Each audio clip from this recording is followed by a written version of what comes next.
Drivers, start your engines. Pull those belts down tight one more time, warm up those tires, hit your marks, and let's go racing, boys and girls. NASCAR, Indycar, Formula One, FormulaE, and NHRA Racing Talk. This is the Championship Racing Network. Now here's your hosts, Steve West and Matt Nicholson, with producer John Myers. Hey, welcome into the weekend here where NASCAR's in Richmond. Want to know how we know oh so well so early?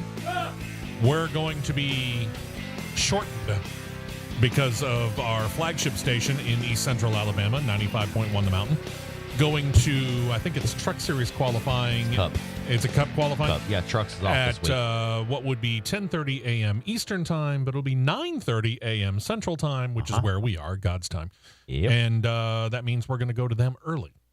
But that means we'll also have a longer after-show show. For the first time ever, we're not shortened by football. That's true.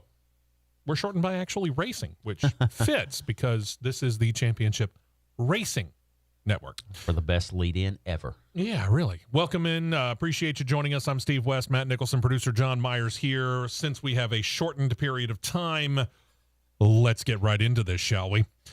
Quick review of last weekend. Kyle Busch, Alex Bowman, Stuart Friesen battling it out in the Camping World Truck Series last Saturday. This is where Zane Smith saw his chance. He drove underneath him, grabbed the lead, and was able to roll away from John Hunter Nemechek, beat him to the finish line by over 3.5 seconds.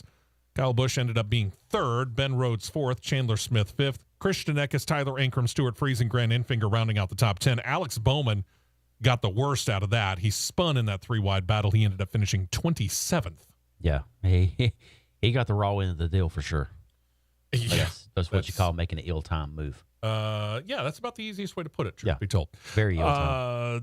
That took 2 overtimes. It took another 2 overtimes to settle the second race of the day at COTA, the Xfinity Series. The winner, one of the most accomplished road course racers in that division, that's A.J. Allmendinger. He survived both restarts, claims the win by over 2 seconds. Austin Hill settles for second, trailed by Moonlighter Cole Custer. Rest of your top 10, Noah Gragson, Sam Mayer, who's impressing. Then you got Myatt Snyder, Brett Moffitt, Jade Buford in there, Miguel Paludo in there, a couple of road course ringers. Sheldon Creed make up your top 10. Ty Gibbs has 2 wins to lead the playoff push there in the Xfinity Series. They didn't really deal with that in the Truck Series, did we? I guess we ought to talk about that. Zane Smith, a 2-time winner in the Truck Series, joined in the playoffs by Chandler Smith and Ben Rhodes. Those are then joined by the non-winners in the 10, Stuart Friesen, Tanner Gray, Christian Eckes, Ty Majeski, John Hunter Nemechek, Tyler Ankrum, and Derek Kraus. You got bigger names like Matt Crafton, Austin Self, Grant Enfinger, Matt DiBenedetto that are still fighting to get into the top 10. Yep. Still kind of a surprise, man. Matt Crafton's been kind of He's uneven very to start the year. I think that's the best word to say it. Yeah, very uneven to start the year. Let's see what else we can get ourselves into. Let's get back into the points when it comes to the Xfinity Series. Ty Gibbs in there with 2 wins, leading the playoff push there. Other winners so far this year, Noah Gragson, A.J. Allmendinger, and Austin Hill. The non-winners in the 12 right now start with Justin Allgaier, Josh Berry, Brandon Jones, Daniel Hemrick, Sam Mayer, Ryan Sieg, Sheldon Creed, Riley Erbst. Names that you would recognize that are on the outside looking in right now, Langdon Castle, Brett Moffitt, Jeb Burton. Most of your bigger names are actually inside the top 12. Yep. So far. That's well said. So far. Sunday begins with Formula One running a night race in Saudi Arabia. Ran first on Sunday here in the United States. Charles Leclerc and his Ferrari got out front, began a battle with Red Bull and Max Verstappen that lasted throughout the race, back and forth pretty much. Verstappen kind of seemed happy for the most part to be behind Leclerc for the most part. But as you got to within 10 laps of the finish or so, things started to heat up. How often have we seen that in NASCAR? Well, we're seeing it in Formula One now, yeah. Yeah. So back and forth they went. They even traded the lead on a few occasions, but it ended up being Max Verstappen. He took the lead on lap 47 of 50, was able to keep Leclerc behind him for the final 2.5 laps, wrapped everything up. Leclerc and Sainz and their Ferraris second and third, so that's the second straight race so far this year that double Ferraris on the podium. Nice start for the year by them. Oh, yeah. Sergio Perez fourth, George Russell in his Mercedes in fifth, outperforming his Mercedes teammate. That's that guy that's won 7 titles. We'll get back to him. Esteban Ocon 6th, Lando Norris 7th, Pierre Gasly. Kevin Magnussen is in his Haas F1 9th, and there sits Sir Lewis Hamilton in 10th. As good of a start that Ferrari has had this year, Mercedes, most specifically Lewis Hamilton, has had a lackluster. Not horrible. He scored points, but it is not what we would usually expect out of Lewis Hamilton. It's been extremely lackluster, but when he finishes in 10th and he asked who was it? It wasn't Toto Wolff, it was Bono. He came over the radio and said, "All right, Lewis, P10, great job." Do they even score points for that position? It's been a while since he's been down there. Yeah, it has.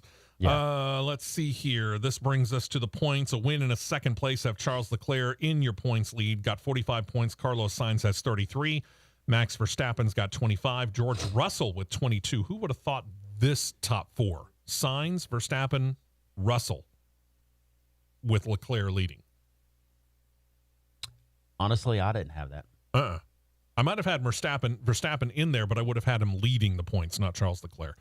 Lewis Hamilton is 5th with 16 points. Esteban Ocon 6th with 14. Got a tie between Sergio Perez and Kevin Magnussen at 12 each. And then Valtteri Bottas in there. He's got 9th. He's got 9th with 9. Lando Norris sits in 10 with 6th. Then you got two twin podium finishes to begin the season has Ferrari out front in the Constructors' Cup standings. This is a dream scenario for them. They're up over Mercedes in second place, 78-38. Yeah. I get the funny feeling that's going to change, though. Red Bull's 3rd with 37, Alpine 16. Haas F1's got 12, all of them so far scored by Kevin Magnussen. Then you got Alfa Romeo with 9, 8 for AlphaTauri. McLaren's got 6, and double zeros so far posted by Aston Martin. They were thinking they were going to be battling for 4th, maybe 3rd this year, and they have started off with 2 zeros in the first 2 races. Yeah, they're literally behind the 8 ball in a big way. Yeah, Williams, 0. Then you got the Cup Series. They ran on Sunday. Several questions were outstanding there. First, would they go to double overtime like both of Saturday's NASCAR races had? Second, would another 20-something win again? Oh, and by the way, would we get another first-time winner? All of those questions were answered like this. The first, no, it only took 1 overtime. The other 2 questions, yes, but it took a lot of beating and banging to get there. Final lap, remember, we're on a 20-turn over 3.5 mile long road course featuring 4 lead changes. The final lead change came when Ross Chastain, A.J. Allmendinger, and Alex Bowman got to battling kind of side by side through the final turns of that last lap. Chastain got A.J. loose, needless to say. Allmendinger bumps into Bowman, slowing both. It allowed Chastain to get the lead, claim the win. Bowman saves his car. He finishes 2nd, trails by Christopher Bell, 3rd, Chase Elliott 4th, Tyler Reddick in 5th, and Ryan Blaney, Martin Truex Jr., Austin Cindric, Eric Jones, and Austin Dillon. A.J. Allmendinger couldn't recover his car. He ended up being credited with a 33rd place finish, and he was interviewed post-race when coming out of the infield care center after his car hit the wall. He couldn't make it to the finish line. We'll get back to that. There are a lot of people out there that are saying this is a dirty move. No.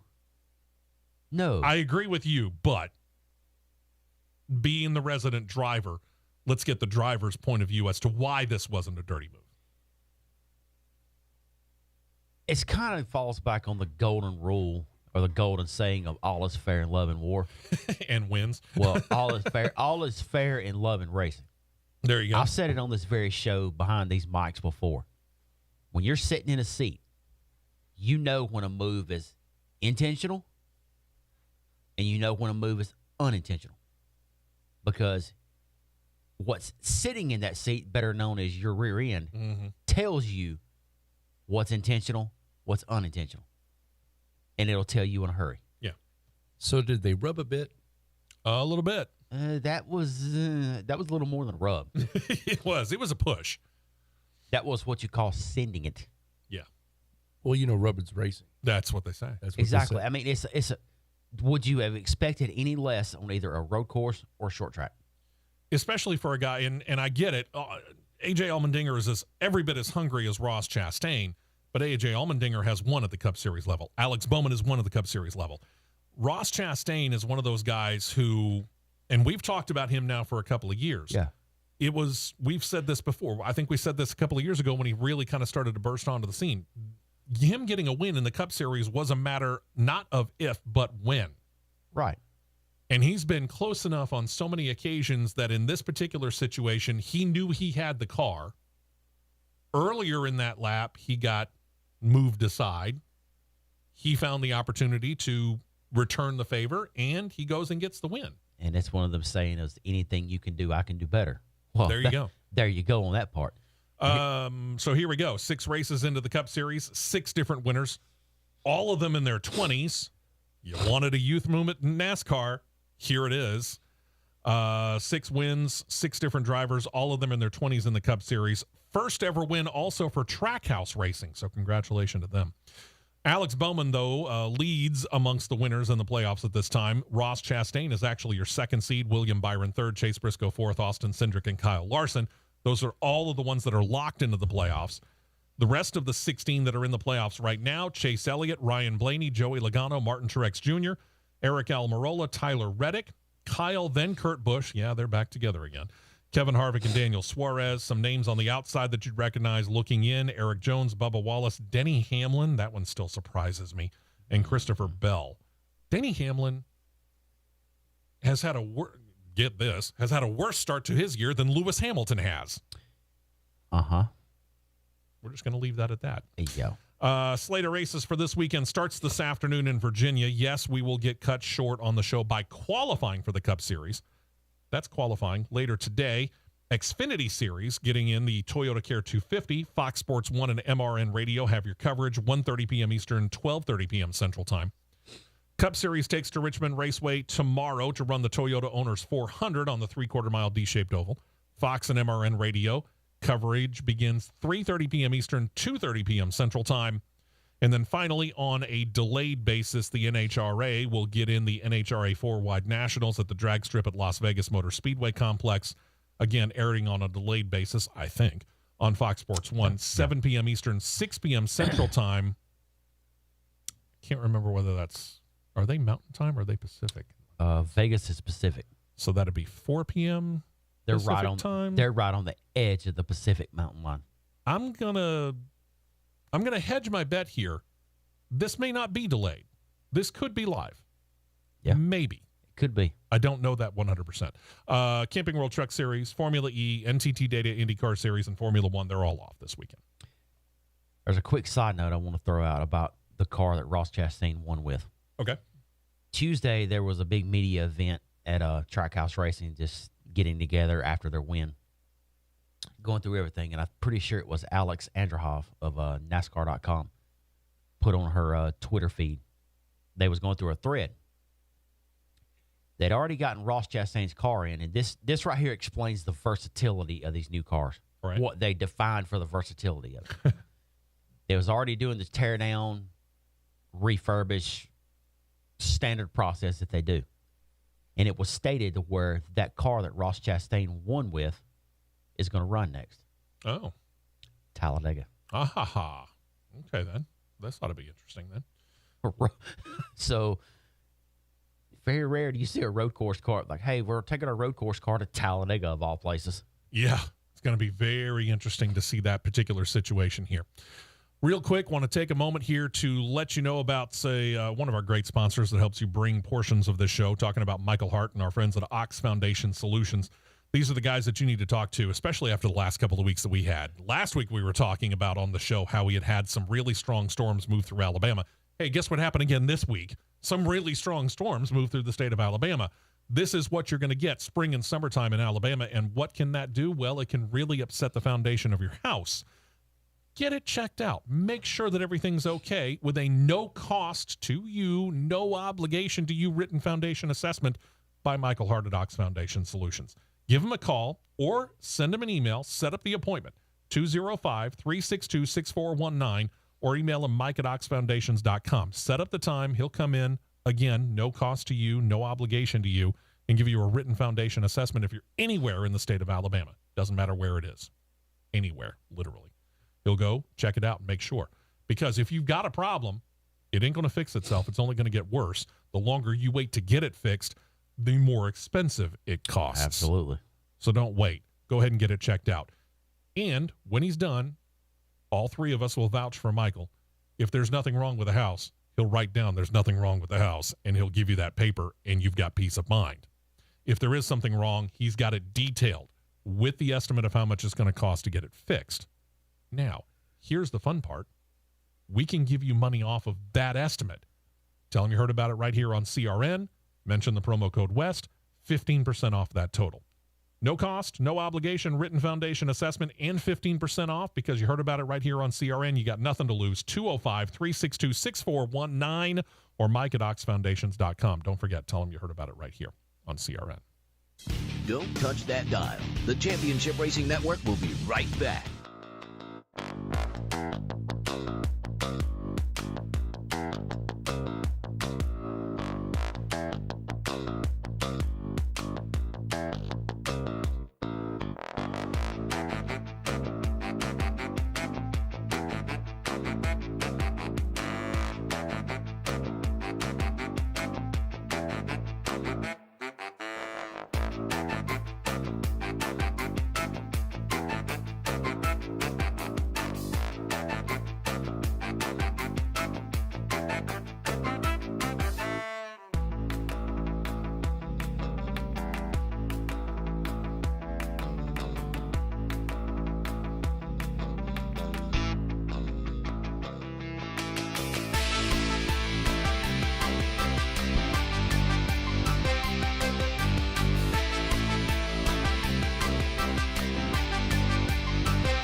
Fuel only, fuel only. Go, go, go.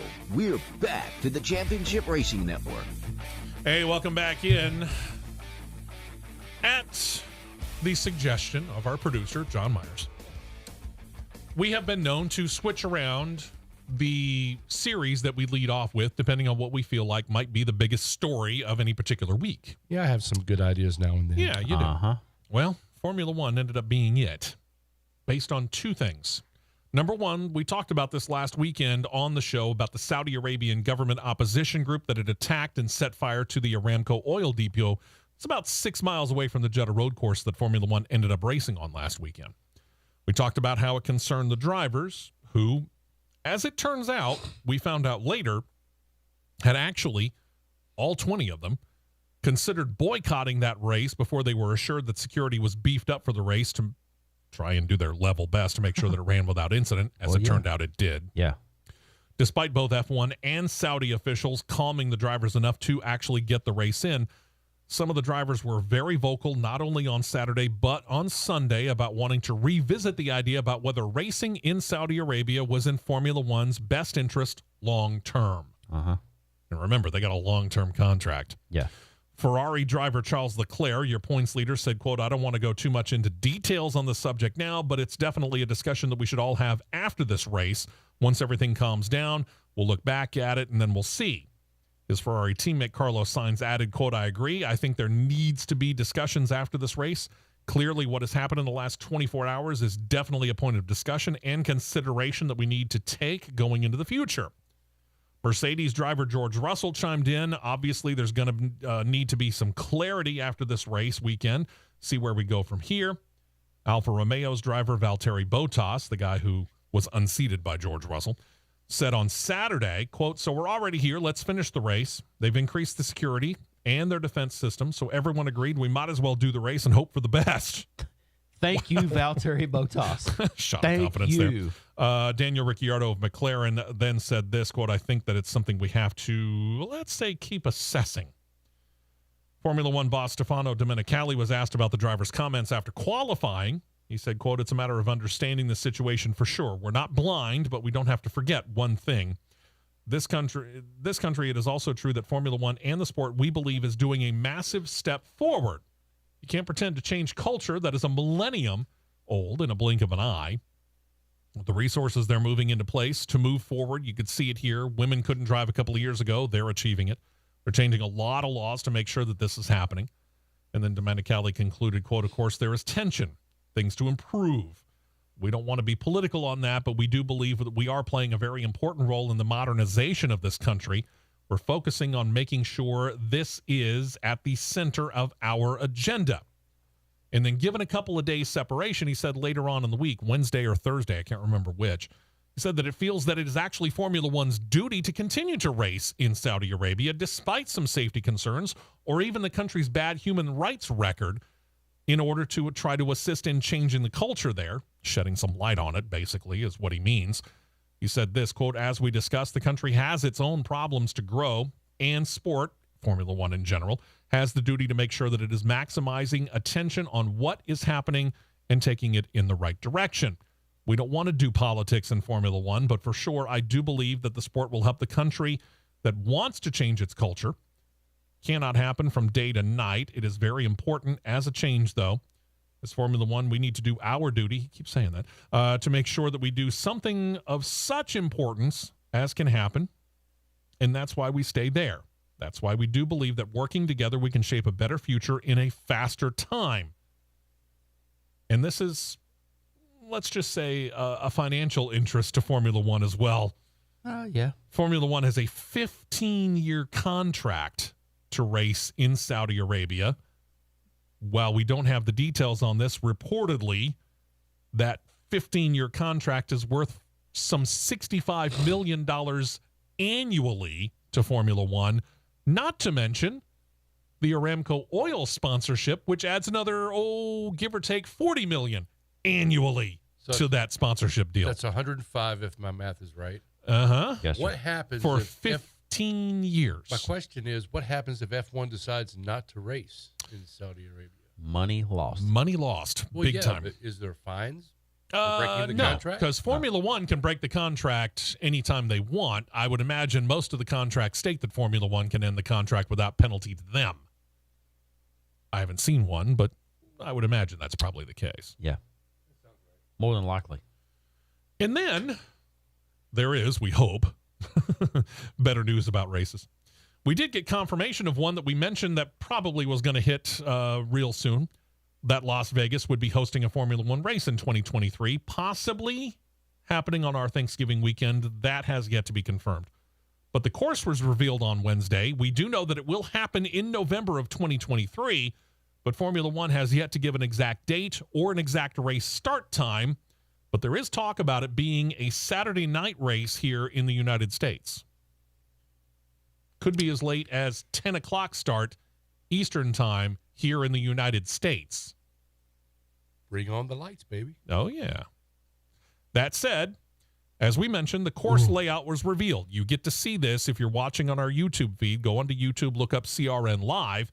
You'll see the layout of the course. It will utilize a stretch of the famed Las Vegas Strip. The course itself, as it is currently set up, whether or not they tweak it, I don't know, checks in at 3.8 miles long, 14 turns, takes the racers on the strip past Caesar's Palace, the Bellagio and its noted fountains, Mandalay Bay, some other well-known casinos, including one that's under construction, something called the MSG Sphere. So get this.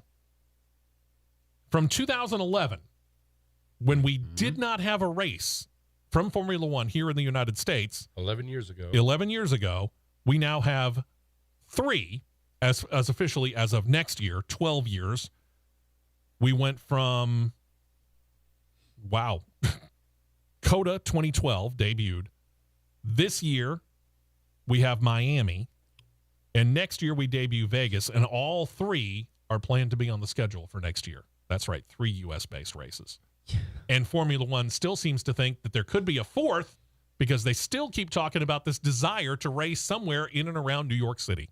So are they waking up to the fact that there's a bunch of F1 fans in the U.S.? They're starting to realize exactly how popular Formula One is becoming.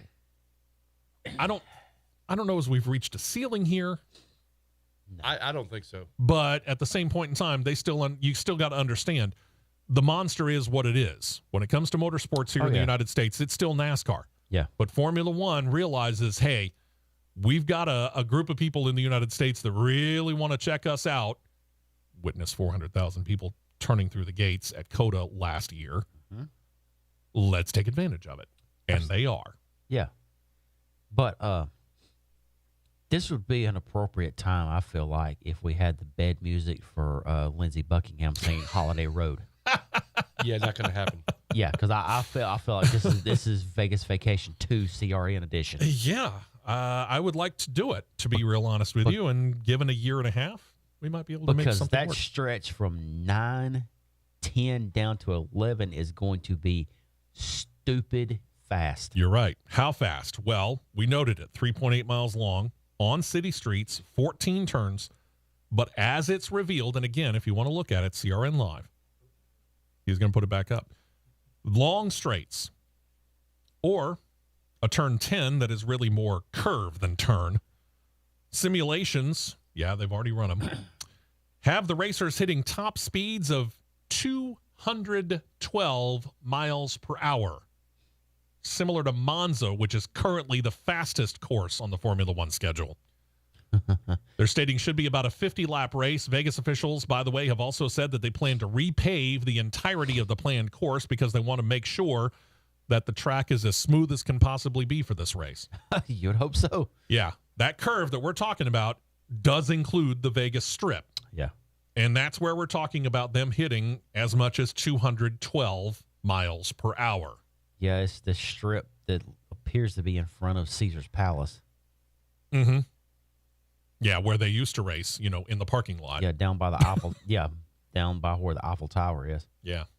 But I think I'm going to check on rates for a room of Caesar's Palace where the balconies are and just sit on the balcony and just watch them come off at 9, 10, and 11 and go straight across. I like your thinking. We'll have to maybe see if we can't go in on that. But the start-finish line placement is weird. It is. I agree.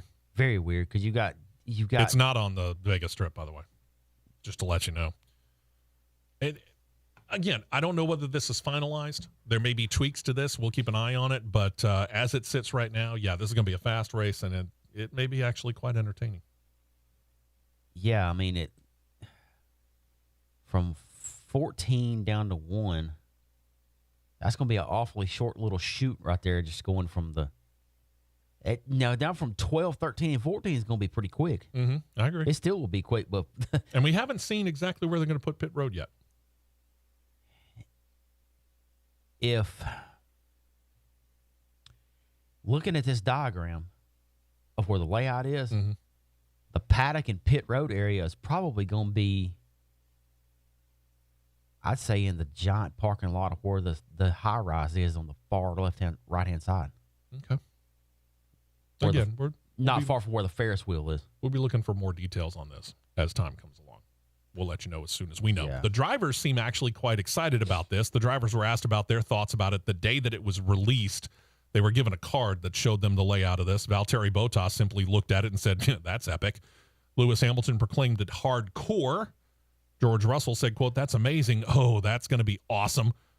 Mick Schumacher seemed about as thrilled about gambling as the race itself with his Haas F1 teammate. Kevin Magnussen noting it's going to be a party. Well, Lewis Hamilton went back. He picked up on the party set. He said, knowing that it's a real party city, it's going to be difficult for a racing driver to, how are we going to focus that weekend? There's going to be a whole lot going on. Max Verstappen said, let's not do back-to-back for this one. Let's give it like 2 weeks break before and after.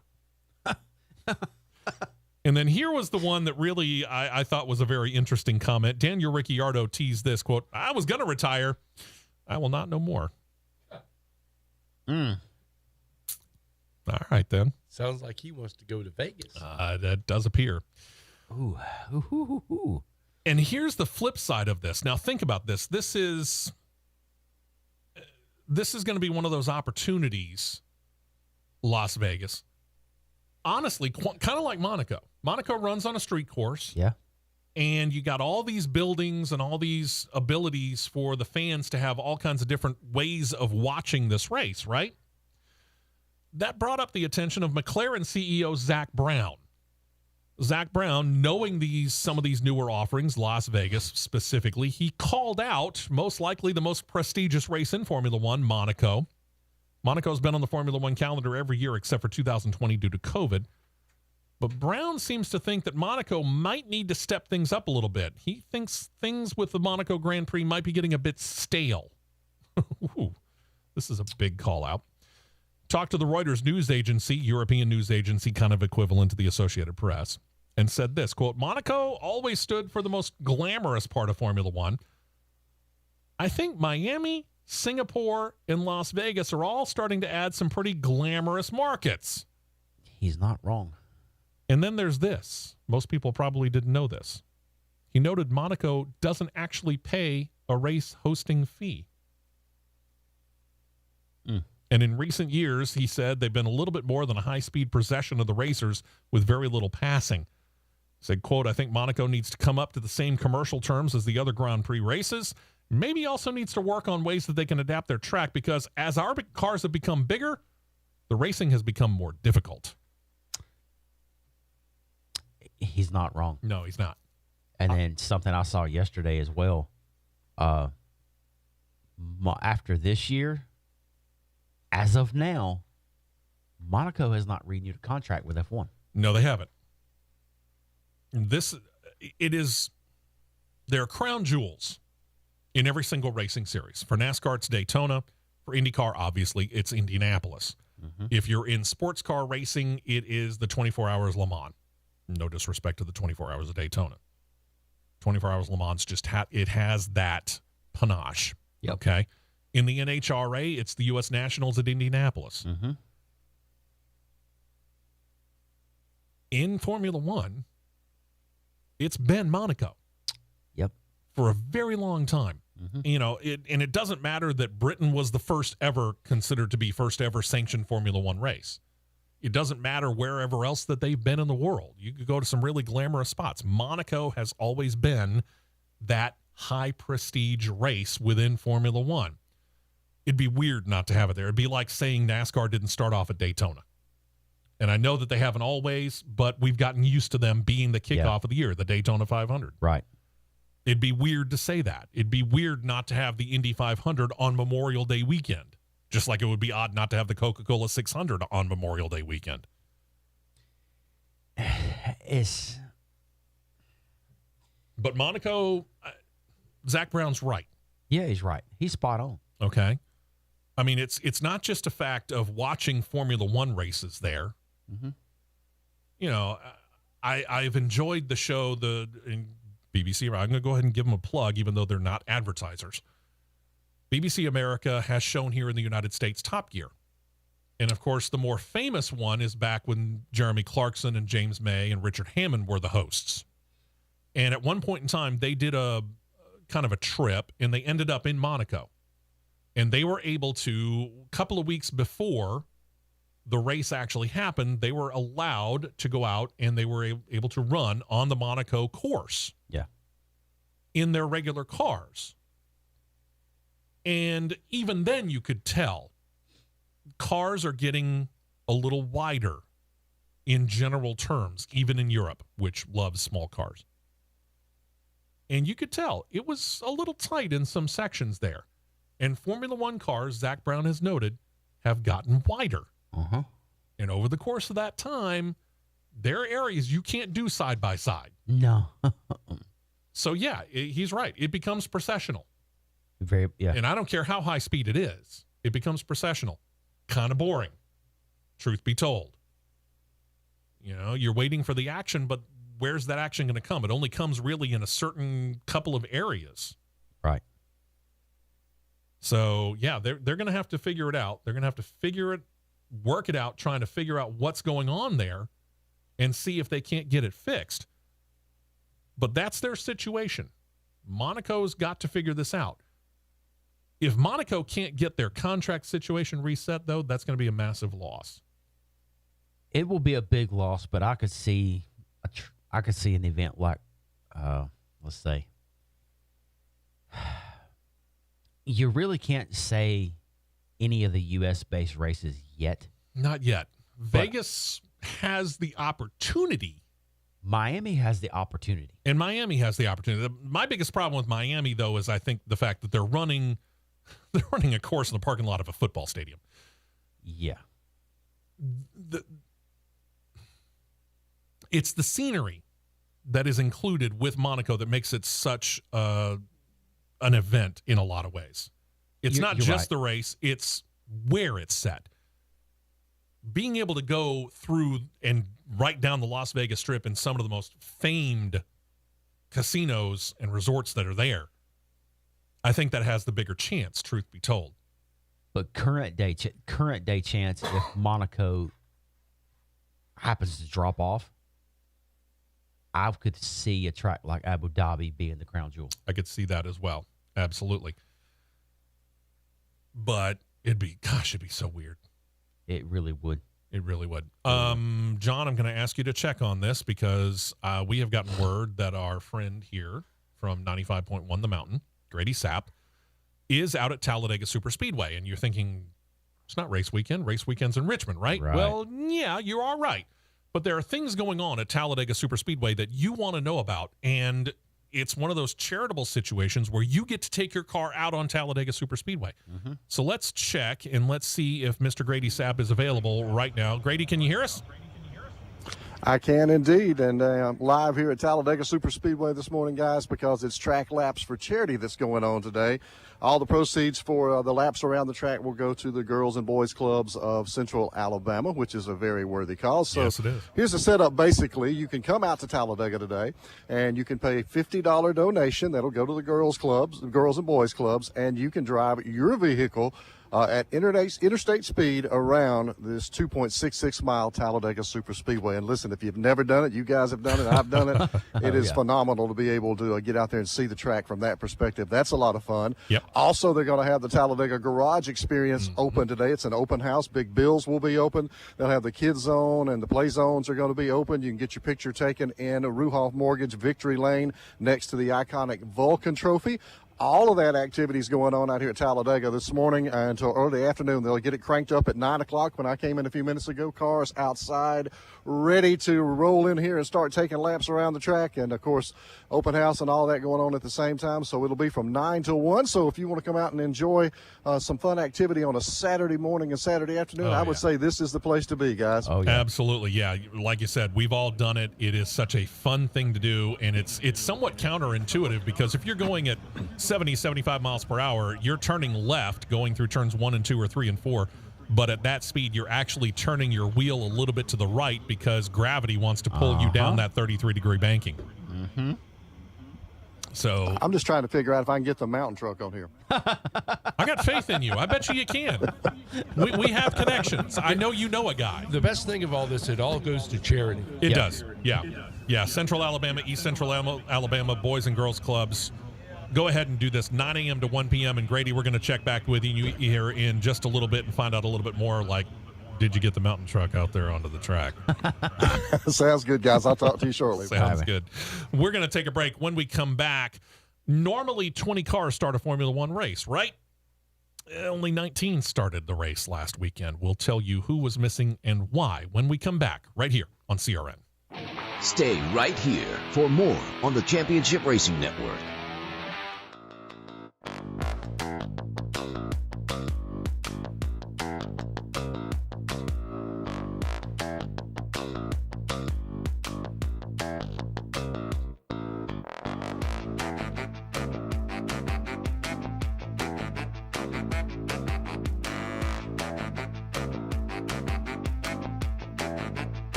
Four tires and 2 cans of fuel, and we're back to more racing action on the Championship Racing Network. Welcome back in. Normally 20 cars start a Formula One race, right? Well, 18 actually only started last weekend's Formula One race. What happened to the other 2? Well, we found out that Yuki Tsunoda, last year's rookie, had some powertrain issues. So they got him out onto the grid but unfortunately the car did not respond. So, pulled him off. But that means that there were only 19 cars on the grid. What happened to the other guy? Well, the other guy that was missing is Haas F1's Mick Schumacher. Uh-oh. Seems that during qualifying, Mick Schumacher hit a curb, and it caused him to lose control, slammed a retaining wall, the car damaged beyond repair. So despite the fact that Mick Schumacher, he was a little bit dazed and probably sore, but he wasn't actually hurt during the crash, but they had no car for him to drive, so they pulled him. Now, correct me if I'm wrong, but are these cars not designed to like just disintegrate when they hit a wall? Yes. Oh, because this you want car to dissipate the disintegrated. energy, and this car This car disintegrated. Oh, big time. Yeah, it did disintegrate, but just the damage was so heavy that they couldn't have repaired it effectively in time. Now, team principal Gunther Steiner said, quote, "The chassis in itself doesn't seem to be broken. The side impact structure, the engine, I was told from Ferrari, seems to be okay. Battery pack as well. And then all the rest is broken. I think the cost is still pretty high because the suspension is gone, basically except for the left front. So how much could this cost Haas F1? Well, Gunther Steiner kind of estimated it, said that the total bill could end up in the neighborhood of $1 million. He added that the team will be ready either way for the next race, which is next weekend, the Australian Grand Prix. Added that their first 2022 upgrade will be implemented before they get down under. So just 7 figures is all? Yes, $1 $1 million in damage in a qualifying wreck. I think that's what hurts the most. It was qualifying. Yeah, absolutely. Yeah. And the thing about it is, Mick Schumacher came out, and even though he hasn't scored points, you got to remember, he just missed points in the season opener in Abu Dhabi. He was 11th. Yeah, by a fraction. Yeah, and had things just kind of changed just a little bit, he could easily made it into the top 10. Oh, no doubt. It's not like he's had a bad start to the year. This was not a good thing, but that car is good, as witnessed by Kevin Magnussen. Oh, yeah. And they're going to put an upgrade in before they get to Australia next weekend. Oh, if they score double points, it's going to be talking. It's going to be on. Oh, It's going to be on. And what Valtteri Bottas said after the Abu Dhabi race, that they're now chasing Haas F1, might become true. It's going to be the fun part to watch. yep. Speaking of down under, needing an upgrade, is Aston Martin. Well, the upgrade's not going to come with the car. It's going to come with who's driving the car. They're going to get their primary driver in Sebastian Vettel back. Vettel missed the first 2 races of the year, had a positive COVID diagnosis, but he's now cleared by the doctors, which works for the notable closed-off Australian government. So he'll be back in his seat. Nico Hülkenberg sat in for Vettel for the first 2 races, finished 17th and 12th, respectively. And while the company is not commenting either way, reports have insiders within the company stating that in a meeting this coming week, Volkswagen will give 2 of their sub-brands, notably Porsche and Audi, the go-ahead to become brand names within Formula One. First report on this came from Business Insider magazine. They quoted their source, again unnamed, as saying this, quote, "We will hopefully be able to communicate our intention to enter into Formula One." This does back up some reports that Audi and McLaren have already formed the basis of a partnership with further discussions to take place later this season. Reports that say that officials from both brands are right now denying it, but we'll see. One source claimed Audi is set to offer some, get this, €500 million for That's McLaren. what they be. That's somewhere in the neighborhood of 565 to 575 million American dollars, just to let you know. One source claimed that Audi, again, looking to get into basically not just a cooperative or sponsorship deal, maybe getting into partnering on the ownership of McLaren. We'll see. Porsche is more likely to be known as the new engine provider. Word has them working with Red Bull. Shocker. Yeah, time will tell. The euro to dollar, sir, is exactly $552,650,000 US. Well, there you go. Ouch. All right. Let's go to the Cup Series. Let's head back to COTA. Last weekend, aftermath of the battle that garnered Ross Chastain that first Cup Series win. We talked about it during the race recap, denying A.J. Allmendinger a win at COTA. He actually crashed out in the final turns of that final lap. Chastain seemed to recognize the situation here and their friendship. He said of A.J. Allmendinger, quote, "He is so good. I've learned so much from him. It's like, how do you beat the guy? He taught me so much. I feel bad. He's going to be upset with me. But we raced hard. He owes me one. Yeah, he'll get him. He'll get him eventually, but it's not going to be in the way to where he just deliberately trashes the car. I don't think so, no. I mean, Chastain then added this quote: "I've cost AJ a win at Daytona in the Xfinity Series. He was obviously a quarter mile away from winning here. He's taught me a lot. I'm sure that our friendship will hurt for this." I don't know about that. No. I feel like I had started to win some of his friendship back and just being nice to each other when you see each other. That took a while. I hate that because I've lived through that in my career for 12th place in Xfinity. I've fought. I've roughed people up. I've gotten into people. I've wrecked Justin Marks, his car owner. So it's not lost on me that I can make some of the same mistakes. It's just staring down a Cup Series win. I couldn't let it go. and that's the correct mentality. Yeah. You're staring one down, don't let it go. In post-race interviews outside of the infield care center after he was checked out and cleared, A.J. Allmendinger said this, quote, "At the end of the day, we all have to look at ourselves in the mirror. If you're okay with it, you're okay with it. Each person's different. I was doing everything I could to try and sweep the weekend." Remember, he got the Xfinity Series win. He said, "We were just that close. We know we had a shot to win the race." Yep. They did, for sure. I think he took it really from the proper angle. He did. You know, because he's in a situation where he's going for a win. He knows that Ross Chastain, heck, he knows Alex Bowman's going for the win. Mm-hmm. You know, and we've noted differences between a situation where you're going for a win and you rough up and you get somebody loose and, yeah, they may end up wrecking. That and the difference between, driving through somebody for a win.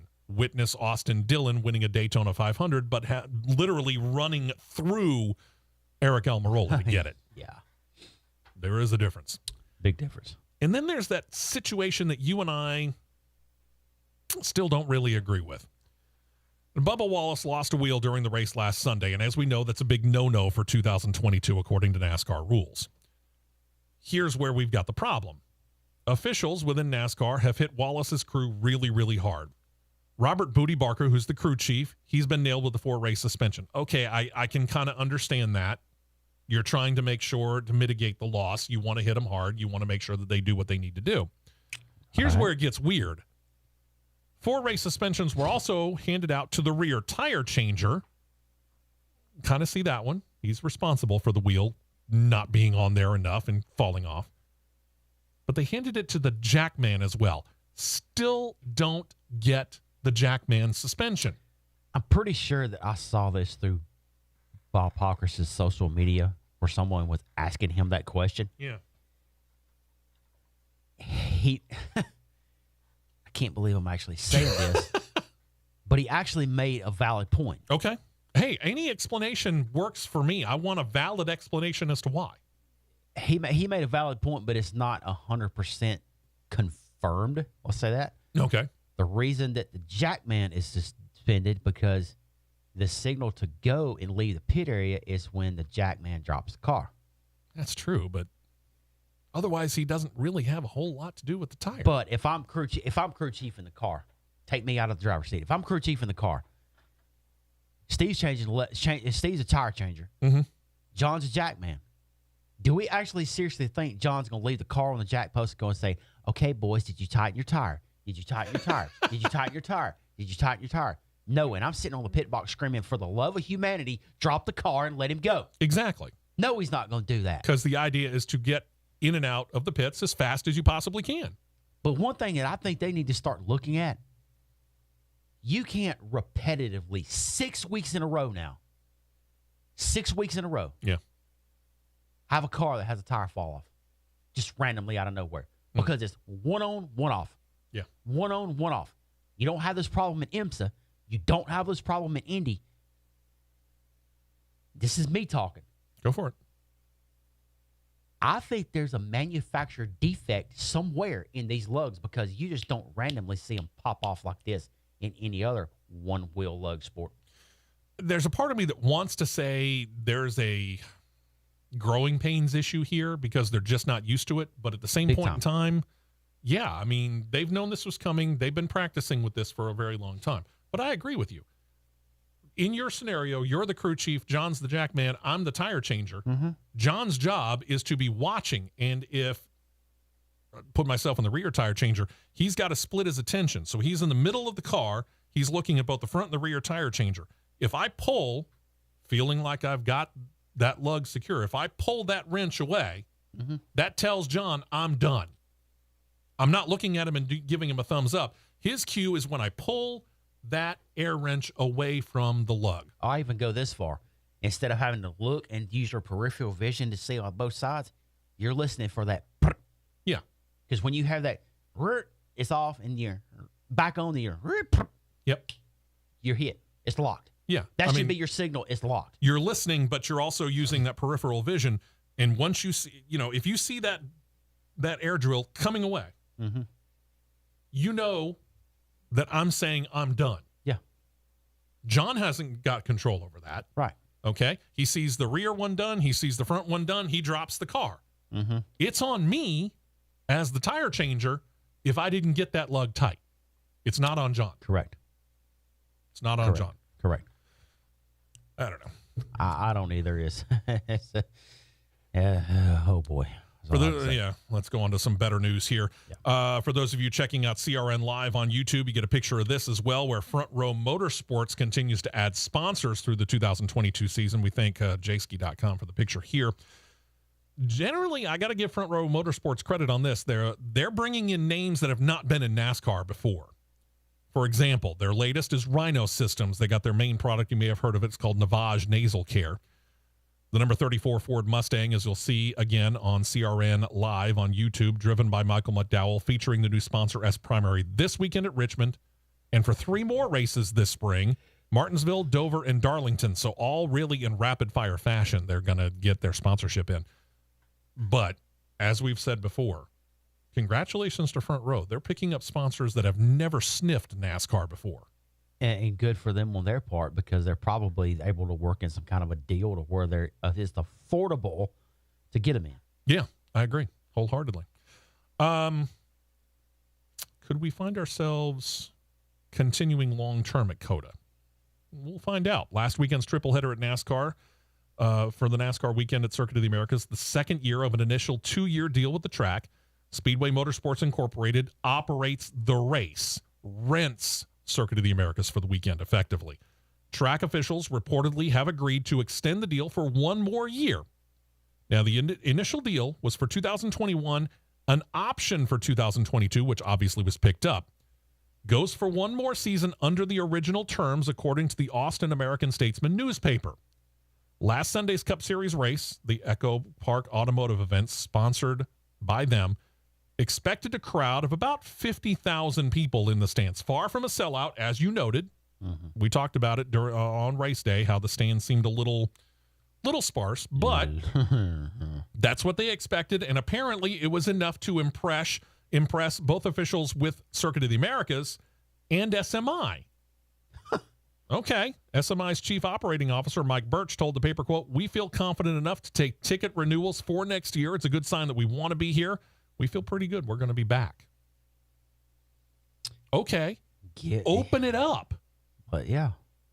I mean, we know, based upon the numbers from last year, Circuit of the Americas can hold a whole heck of a lot of people. They hosted 400,000 people on Formula One weekend last year. You can't tell me you can't find 100,000 people that would be interested in going to a NASCAR race. At least the Cup Series race. Yeah. 50,000?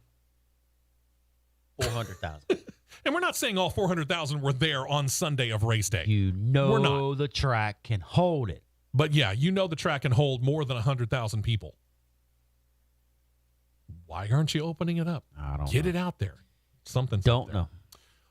Speaking of tracks, let's go ahead and take an opportunity here before we take a break to recheck in with Grady Sapp from 95.1 The Mountain. He's out at Talladega Superspeedway, and you're thinking to yourself, race weekend's still a couple of weeks away. Grady, why are you at Talladega Superspeedway this weekend? Well, I'm out here just because it's a great place to come, one. But No doubt. we've got track laps for charity going on today from 9 until 1 here at the Talladega Superspeedway. And it is the Talladega Garage Experience open house today as well. Big Bill's is going to be open. They're going to have the kids zone and the play zone open today. Also, you can get your picture taken in Ruhoff Mortgage Victory Lane and with the Vulcan Trophy, the iconic Vulcan Trophy. But here's the charity part and the really cool part, too. You can come down for a $50 donation per vehicle. You can drive your car, your vehicle, around the 2.66 mile Talladega Superspeedway. They're going to take you around at basically around interstate plus speed, and you can experience the track for yourself. And look, you've been to races here, you've sat in the stands, you're going, well, I mean, I know what it looks like, and I know you don't. The perspective from driving around it is unbelievable. Absolutely. And for $50 a vehicle, you can do that today. So I would encourage everybody to come on down and experience it here at the Talladega Superspeedway. It's going on from 9 until 1, guys. So plenty of time for folks to get on out and get down here today. All the way between 9 and 1, you can hang out at Big Bill's. It's open. They're going to have all kinds of stuff going on here. I haven't been able to get the mountain truck out on the track. They have blocked off the entry to the track with some safety trucks, and now they've got me blocked in with the pace car, the Camaro here in front of the truck. So, heck, I can't get out and get on the track. I don't know what's up with that. I got faith. I bet you could move that Camaro if you really wanted to. Yeah, I think this Dodge four-wheel drive would probably move that right on out of the way. I know it would. I'm not sure about the whole forgiveness and permission thing on that. It well, might be a little problem. Yeah, there is that situation. Next time we talk to you, we want to talk to you a little bit more because you're in the Big Bills area, right? Well, I am actually right here where people are going to be driving in. I'm right next to Pit Road, right behind, just past the Xfinity Garage, and right here kind of behind the Media Center Pavilion. So I'm right in here today, Okay. and that's where I'm going to be. I'm going to make my way down to Big Bill's in a little while, but I'm kind of hanging out here right now. Okay, well, we're going to talk to you about the Big Bills experience because you mentioned this. If you sit up in the stands, you get to watch it. It's really cool. If you've never been down into that infield area where Big Bills is, you'll be in for a treat, and you're not going to want to miss it. So we'll talk about that when we talk to you again next time, okay? All right, sounds good, guys. Talk to you shortly. All right, we're going to take a break. When we come back, we'll continue here because Darlington and Talladega have both extended title sponsorship deals. We'll talk about that. And there was a guy that raced last night whose name is well known. He raced in the Whelen Modified Tour. Mm-hmm. Talk about that when we come back. Hour 1 in the books, shortened second hour to a half hour next right here on CRN. We will be right back with more on the Championship Racing Network.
2 tires only, and back out to the track for more action on the Championship Racing Network.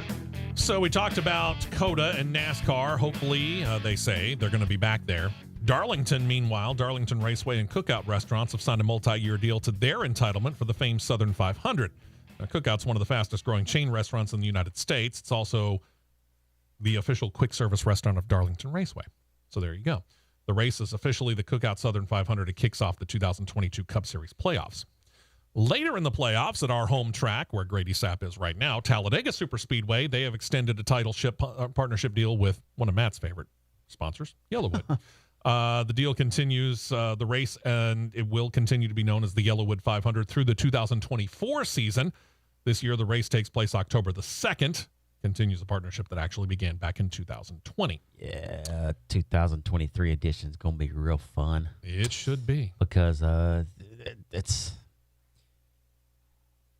To the scheduling folks at NASCAR, thank you, because you're going to have it scheduled for what will be my 12th wedding anniversary. So perfect thank timing. you.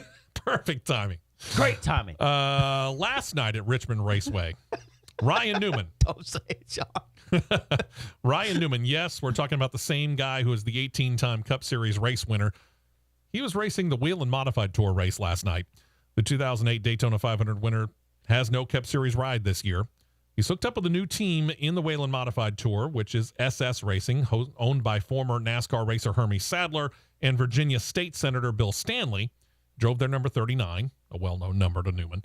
Mm-hmm. Newman's got some 30 races under his belt in the Modified Tour in his past. He's no stranger to the division or the performance. He's actually claimed 4 wins in the division, 2 wins each at New Hampshire and Bristol Motor Speedway. So I don't know how he did last night. He finished 13th. There you go.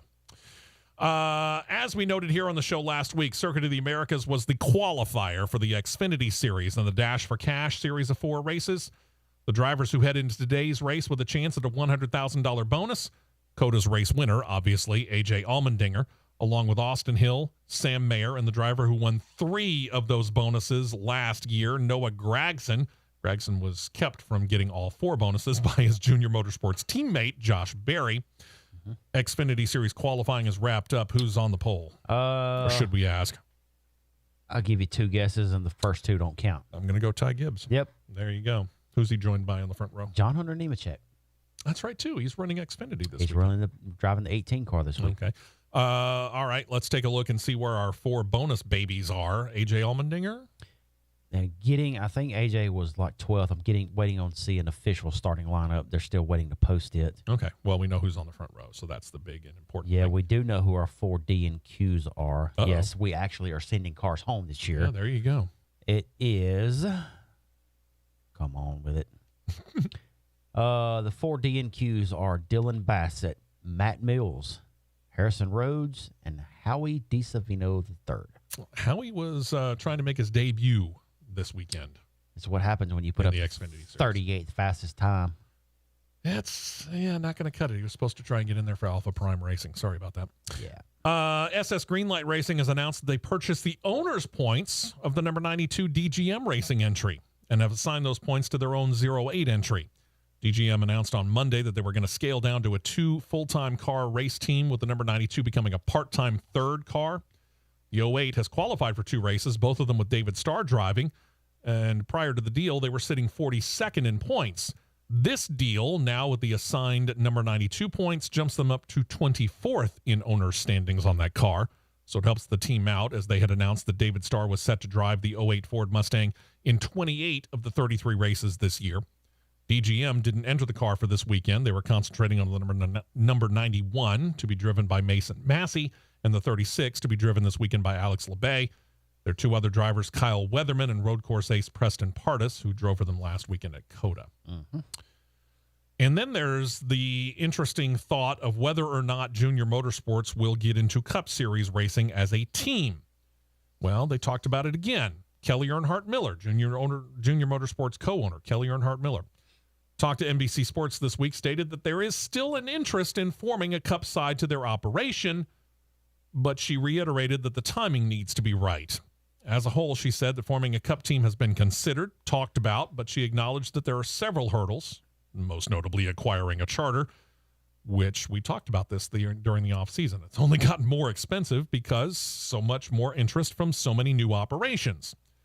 Another hurdle would be having Rick Hendrick having to divest himself because he's actually a part owner of Junior Motorsports, and NASCAR rules state that one person cannot have ownership interest in more than one Cup team.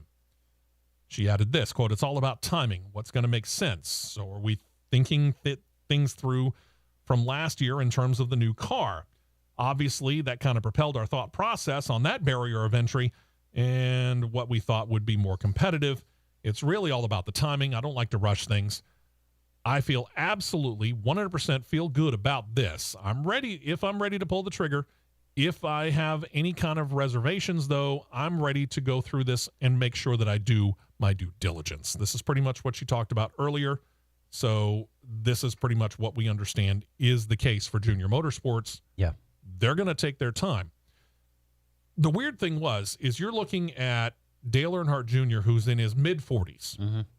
Kelly Earnhardt is within a couple of years, give or take. I don't know exactly how much older she is. Right there at it. Somebody put out the headline earlier this week that Dale Earnhardt Jr. has missed his opportunity and he's too old to become a Cup Series owner. You're an idiot. I'm just going to put it out there. You're an idiot. Whoa. Too old to become a Cup Series owner. Yeah, you're an idiot. Yeah. That's got to be one. And I mean, I've done news in my radio career. That's one of the dumbest headlines I've seen ever. How old is Mr. Penske? Roger Penske's 83. Yeah. And he has how many cars in his stable? 75. Yeah. I mean, he's got a ridiculous number of cars that he owns Stupid as a amount. race team owner. Rick Hendrick's in his 70s. Joe Gibbs is right around 80. Joe Gibbs was in his 50s when he began Joe Gibbs Racing. Stop it. Right? Just flipping stop it. As a matter of fact, let's do this. Let's bring in another guy who knows racing. He's out at Talladega Superspeedway. Let's talk to Grady Sapp about this for just a second. The headline, you just heard it. Dale Earnhardt Jr., too old to begin a Cup Series operation. An absolutely inane headline in my mind. Grady, feel free to disagree if you want. Oh, I think that's crazy. He's not too old. What is he? He's in his mid-40s? He's not too old to become a Cup owner. Right. No. I think he's just not wanting to maybe direct and spend the money in it that would be involved in it. I know down here a couple of years ago he talked about the difference in owning an Xfinity program and in owning a Cup program. Yeah. So I don't know that he wants to devote that much time and effort, would be my guess on it. He's not too old to own a Cup team, No. though. My goodness. Look at most of the owners. I think if they looked at the proper, if the proper opportunities came along, they'd be more than happy to do it. But right now, they're doing their due diligence, which I get it. They've got a highly successful Xfinity Series operation. Why split your attention if you're not sure that you're going to be as competitive in Cup as you are in Xfinity? Yeah, I agree 100%. That's kind of his reasoning on it. He didn't want to overstep his bounds, or so to speak, or their abilities. They feel like they are at the top of their game in the Xfinity. So Yeah. if you split that up, then maybe you're not as good in either one as you are in one right now. Exactly. Well, we know what's good, and that's what's going on at Talladega Superspeedway this weekend. You get the chance to take your car out on the track for a couple of laps, but you also get to go around the infield, and that's where I want to kind of concentrate on this situation. Your $50 benefits the Boys and Girls Clubs of Central and East Central Alabama, so it's a great cause, but they get to go in and around Big Bill's Garage, and if you've never been there, Grady, kind of give them an idea of what to expect. Oh, wow, big bill. So, they redesigned, did a $50 million upgrade on Talladega Superspeedway back in 2019. So you move the Cup garages over into a different area. They built a enormous facility, Big Bill's, which is a big restaurant. It's got tables, they've got foods, concessions, they've got TVs. And you got the new Cup garages. The top 22 in points are parked right along the side, each side of Big Bill's. So when you're down here for a race weekend, you can come in and you'll be just, feet away from where they're working on the cars and seeing the drivers, seeing the crews. So that is a cool experience, and that's something that every fan can purchase when they buy tickets for the Geico 500 weekend. You can buy that package and get down to Big Bill's. So if you've never been down and checked it out, today's your chance. They're having an open house with the Talladega Garage experience, so you can come by and see exactly what I'm talking about. That is absolutely free today to come down and enjoy the Talladega Garage experience. You can go into Ruhoff Mortgage Victory Lane. That is set up right down here next to Big Bill's. That's where they bring the winner in. You can have your picture taken with the iconic automatic Vulcan trophy that they give to the race winners here at Talladega. So all of that absolutely free. As you mentioned, the track laps for charity, all the proceeds go to the Boys and Girls Clubs of Central Alabama. That's $50 a vehicle, and they are rolling in this morning. I'm seeing Corvettes and Dodge Chargers and minivans and nice. pickups and everything you can imagine. So bring your own vehicle down and do it for $50 and help out a worthy cause, guys, and see the track from a very different perspective. Fair warning: don't try to pick up that Vulcan trophy. It's real heavy. Oh, buddy. Tell me about it. It weighs more than Russell does. Yes, our good friend and boss Russell Branham. That's good stuff. All right, Grady, have fun out there, and we want to report. If you end up getting the mountain truck out there, we want to talk about it, okay? All right, you got it, guys. Have a great day. You too. We appreciate it. Go out there. It's going on till 1, 2 o'clock this afternoon. Get on out there early, especially. I will confirm on that statement that he just said. I will confirm this. When it took me, Steve, Russell Branham, oh, my gosh, and Dennis Worden to pick the trophy up, just to set it on the cart that they move it around on, it's a beast. That joker is heavy. But it is a cool trophy. So very cool. Go out there, get your picture taken with it. Let's take a break. When we come back, we'll talk about some Camping World Truck Series racing and some NHRA, and who knows, we might dig into maybe. Doubt we got the time. But we'll dig into as much as we can of the rest of it. If not, we'll save it for the after show, which you can find, again, on YouTube. Go to YouTube, type in on the search part, CRN Live. You can get a hold of us right then and there because we'll pick up where we left off since this is going to be a shorter than normal show. Stick around. We'll be right back on CRN. Don't touch that dial. The Championship Racing Network will be right back.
only, fuel only. Go, go, go.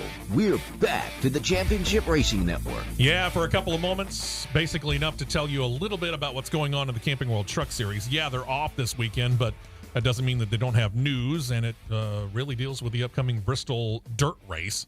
Hallmark Friesen Racing has announced Stuart Friesen's wife, Jessica, set to come back. She's going to run a second HFR truck in 2 Camping World Truck Series races this year.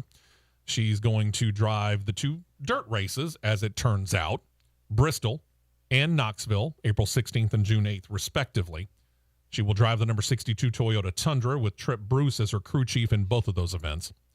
And then Kyle Busch Motorsports says that they are expecting to bring in a new driver for the upcoming Bristol dirt race as well. Toyota Racing Development standout dirt racer Buddy Kofoid. He's going to drive the number 51 Tundra on April the 16th. Kofoid is your 2021 USAC Midget National Champion. Got 6 wins last year, added another 9 wins in the Lucas Oil National Midget Series. He's also been working on his asphalt program, he said. He's ran just last year 10 late model races, including gaining a top 5 in the All-American 400 at Nashville Fairgrounds Speedway last year. Yep. 20-year-old California native bested no less than Kyle Larson in the A feature on Chili Bowl weekend as well. That doesn't hurt when it comes to your visibility. Right. I mean, he's a heck of a little midget racer, no doubt, for sure. So he's going to get a chance to see if he can wheel a Camping World Truck Series race truck with Kyle Busch Motorsports. Well, considering that truck is the defending Bristol dirt race winner, I would put better than fair odds on him. I think so, too. Did you get a starting lineup in the Xfinity? I did. Yes, I did. All right. So we know that the Camping World, or we know that the Joe Gibbs boys are sitting in the front row. All right. Row 2, you got Austin Hill and Noah Gregson. Okay. And there's 2 of you, by the way, Dash for Cash guys. In reverse order, it's actually Noah Gregson, Austin Hill. Okay. Row 3, you got Brandon Jones and Ryan Preece in the BJ McLeod Motorsports car. Okay. Row 4, you got Jeremy Clements and Ryan Sieg. Row 5, you got AJ Allmendinger and Parker Retzloff in other Ryan Sieg racing car. So AJ Allmendinger's got some work to do. Sam Mayer, who's the 4th Dash for Cash qualifier, he's got apparently more. He's 11th. Okay. So there's your guys who are running for the Dash for Cash qualifier right there. Yep. We'll have to see how that works out. As we mentioned, this is kind of a shortened situation, shortened show for us on this particular weekend because our flagship station, 95.1 The Mountain in East Central Alabama, if you're watching us on our YouTube feed or listening to us anywhere on the 95.1 The Mountain app, they are an MRN and PRN, and as it turned out, IRN affiliate. They run IndyCar races here on the station as well. Mm-hmm. And they run Cup qualifying, which guess what? It's about to get underway. It is. So we're going to end up bowing out a little bit early here on the show. Instead of our normal 2 hours, we're going to do 90 minutes, and we'll get into our after-show show, which we invite you to check out. Again, if you haven't done it yet, we invite you to do it. Tell your friends about it. Go onto YouTube, search CRN Live. You can hit subscribe right there, and you'll get the notification that, hey, CRN has started a new situation. That's all that it is. You get the notification. If you don't want to watch it, don't watch it. Ignore it. But you get the notification every time we go on to CRN on YouTube, CRN Live. Remember that. And we'll do an after-show show here where we pick up where we left off here. Fuel only. Go, go, go. We're back to the Championship Racing Network. Been back for a couple of minutes. Mm-hmm. But yeah, we're looking forward to it, to pick that up. Cup Series qualifying for the race tomorrow at Richmond, and then after that, really things will start to pick up. And of course, you'll get coverage of the Xfinity Series race here on the mountain as well. So hopefully you'll be able to enjoy a whole lot of racing this weekend. Yep. No doubt. You good over there, John? I'm very good. I'm not happy with the way the playlist was set up. I hate it when that happens. All right. Well, with that being said, we're going to step aside here. We're going to turn things over to the Xfinity Series here, or Cup Series qualifying, and then the Xfinity Series here on the flagship station. And we're going to turn our attention over to our YouTube feed. Hopefully you'll join us there. And again, we'll join you right here next weekend. Cup qualifying, baby. I'm ready for that. We'll join you for a full slate, we think. We think it'll be 2 hours next weekend. Who knows? We'll find out. Y'all have a great week. Thank you for checking us out. Again, join us on YouTube if you can. We'll talk to you next weekend right here on the Championship Racing Network.